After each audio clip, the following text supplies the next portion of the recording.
So today we are talking everything lifestyle. I think this is one of the most important aspects when you're planning your seasonal wardrobe. It's all about finding that perfect balance between style, comfort, and functionality. Hi everyone, welcome back. This is my second episode in my new series, Planning and Sewing a Seasonal Wardrobe. I'm here to help you create a beautiful and sustainable wardrobe, one piece at a time. Hello and welcome back to Sew Pomona. I'm Rebecca and I'm so glad you're here. If you haven't yet, please subscribe to the channel and say hello below in the comments. So last time we chatted about everything inspiration and where to find your inspiration for your seasonal wardrobe.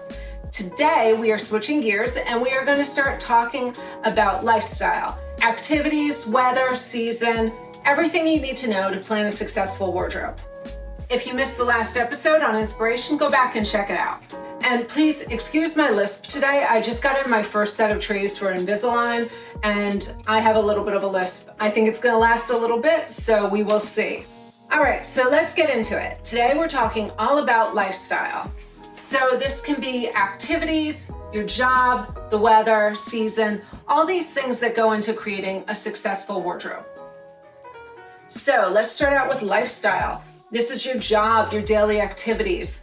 What do you do on a day-to-day basis that affects what you're going to make and sew? So if you have an office job, you're going to need professional office appropriate clothing. If you work from home like I do, you can get away with more casual wear. Activities, your hobbies and everything you do on a day-to-day basis really affects your wardrobe.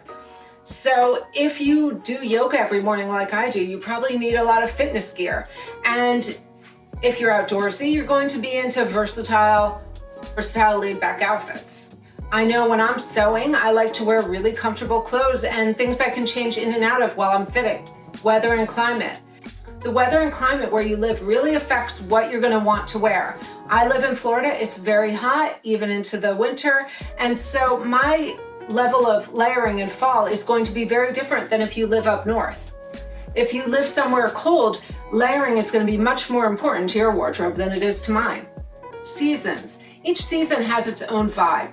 You're going to want to pick a color scheme that goes with the season. So I know in fall, I love wearing rusts and browns and reds and richer autumnal hues. In winter, I'm going to want to wear cozy, dark shades. And then when spring and summer roll around, I want bright colors, whites, crisp and cool fabrics. All right, so I thought now we'd go into how I do this and what my lifestyle looks like. So what I like to do when I'm doing this planning is I will make a list and I will write down everything I do from the time I wake up to the time I go to sleep. And this really helps me to take a really hard look at what I'm doing every day so that when I design my wardrobe, it's appropriate for my actual lifestyle.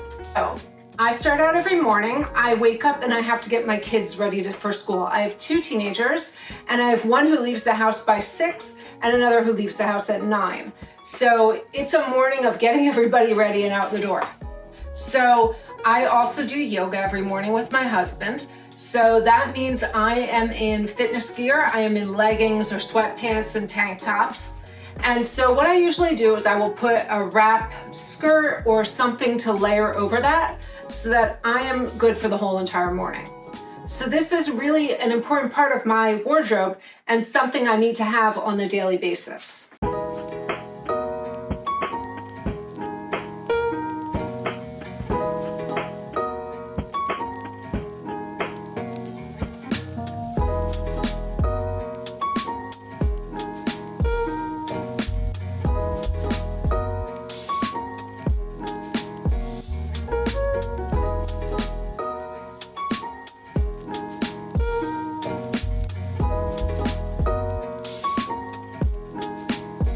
So after the kids are off to school, I work from home. So I am all about comfy, casual pieces that feel good when I'm sitting at my desk working on my computer or when I'm walking the dog. So I do design a lot of comfortable loungewear, but I like it to look good enough so if I have to go out and run an errand, I still look put together.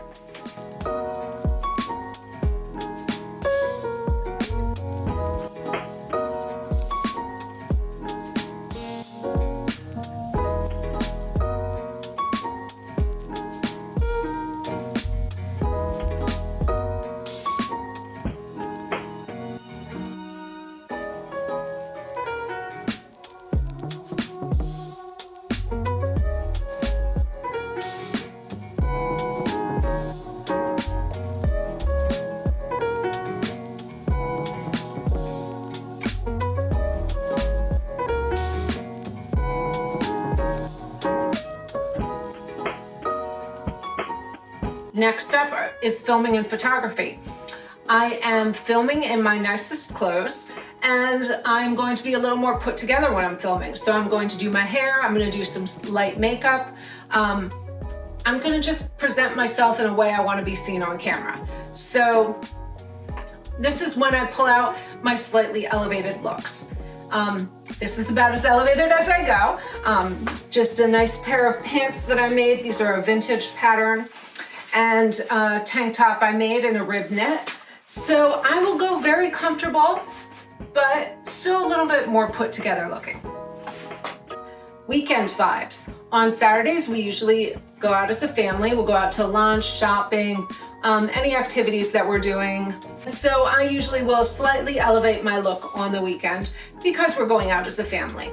Next up are meetings and appointments. I will also elevate my look slightly if I have a more formal meeting. So I am the secretary of my ASG group, the American Sewing Guild. So quarterly I have meetings where we're going out to a restaurant to have our CAB meetings. Once a month I have my local ASG group in Plantation where I will go and I will dress up because I like to show off what I've made. I think one of the reasons I love going to the group is that you have somewhere to show off your handmade makes. Beach Sundays. Almost every Sunday, if the weather is nice, we are at the beach. We live in Florida, and that is why we live here. We love being by the ocean. So my husband will go diving, I will sit and read a book on the sand, and my kids will play in the surf. So it's my favorite thing to do. I think the beach is like my chill place to relax. So I have a lot of swimwear. I have a lot of swimwear, rash guards, caftans, all the kind of things that I'm going to be wearing on a weekly basis.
Special occasions. I love a beautiful dress, but I have very little occasion to wear them. So I do have a selection of dressier outfits in my closet that I will pull out occasionally. Like I've got this Chanel inspired dress that I made. I've got my favorite Donna Karan Vogue bronze silk dress. But that kind of thing I wear very, very rarely. So while I love designing and sewing up dresses, I don't wear them that often. So I try to limit that kind of sewing unless I have a specific occasion I need something for. See, 90% of my closet is more casual. And then I have that little bit that is for dressier occasions. But I think this is really important to pay attention to because unless you have the lifestyle where you are going out and dressing up constantly, you really don't need to be sewing that all the time, no matter how fun it is to sew. Or you can do what I do.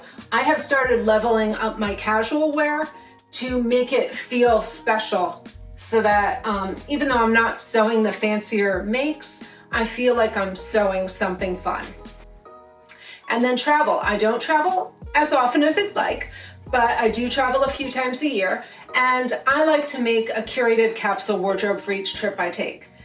Most of the time I'm going to be pulling pieces from my wardrobe that are already there, but occasionally I will make special pieces for a trip.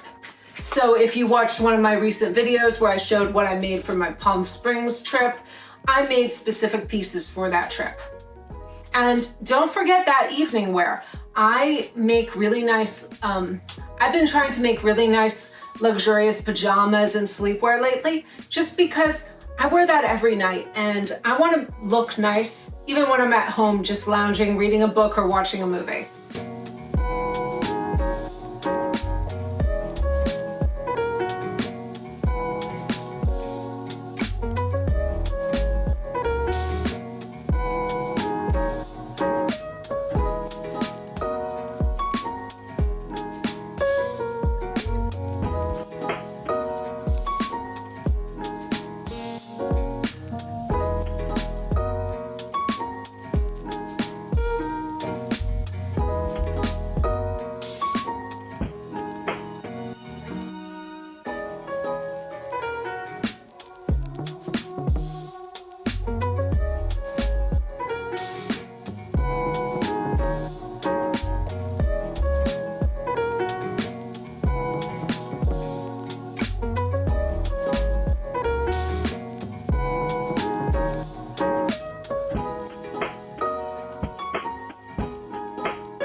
So I want to know in the comments, is there something you've sewn up for an activity or a season that you love?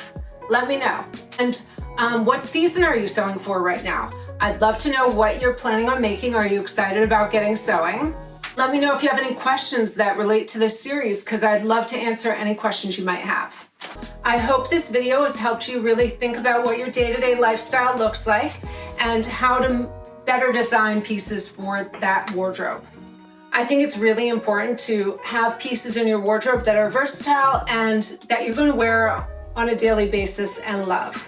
You should feel good no matter what you're wearing. Stick around for the next episode where we're going to start talking about making a physical mood board. This is one of my favorite things to do. You can see I've cleared off my mood boards to get started, and I love making a mood board. I think it really helps me get the feel of what I'm going to design, and it helps me when I'm ordering fabric, when I'm searching for patterns, to really have a good visual representation of what I want to make. So come back next week for that episode. All right, so that's it for today. Thank you so much for watching, and until next time, happy sewing.